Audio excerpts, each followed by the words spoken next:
कर्जत तहसीलदार यांच्याकडून दुजाभाव शेतकऱ्यांसाठी बसूनच तर राजकीय नेत्यांसाठी उभे राहून स्वीकारतात निवेदने। ब्रिटिश कालापासून तालुक्याचे राजे म्हणून तहसीलदार यांना महत्त्व आहे। मात्र तेच तहसीलदार आता महाराष्ट्र राज्य पुरोगामी म्हणून ओळखले जात असताना तालुक्यातील शेतकऱ्यांना दुजाभाव देत असल्याचे दिसून येत आहेत।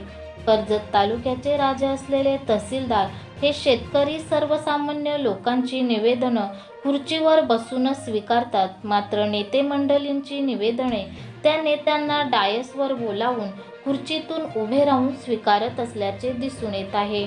दरम्यान तहसीलदारांच्या अशा भूमिकेबद्दल शेतकऱ्यांनी नाराजी व्यक्त केली आहे। कर्जत तालुक्यातील तहसील कार्यालयामध्ये तहसीलदार डॉक्टर धनंजय जाधव तालुक्याचे प्रमुख म्हणून बसत असतात। तालुक्याच्या ग्रामीण आणि शहरी भागातून सर्वसामान्य लोक आपल्या समस्यांची वेगवेगळी निवेदने घेऊन त्यांच्या भेटीसाठी जात असतात।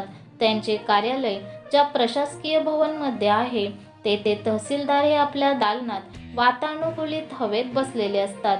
मात्र त्यांना भेटण्यासाठी येणाऱ्या सर्वसामान्य जनतेसाठी त्यांच्या कार्यालयाबाहेर पंखे सुद्धा नाहीत। ज्यावेळी शेतकरी किंवा सर्वसामान्य जनता तहसीलदार त्यांना निवेदने द्यायला येतात त्यावेळी तहसीलदार हे त्या लोकांची निवेदने स्वीकारत असताना तहसीलदार हे त्यावेळी आपल्या खुर्चीवर बसलेले असतात आणि समोरची शेतकरी किंवा सर्वसामान्य व्यक्ती ही त्यांच्यापासून किमान 5 फूट लांब उभी असते।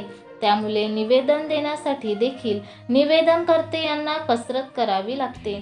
तसेच तहसीलदार यांच्याकडून निवेदने स्वीकारण्याची केवळ फॉर्मॅलिटी केली जात आहे का असा प्रश्न शेतकऱ्यांना पडला आहे।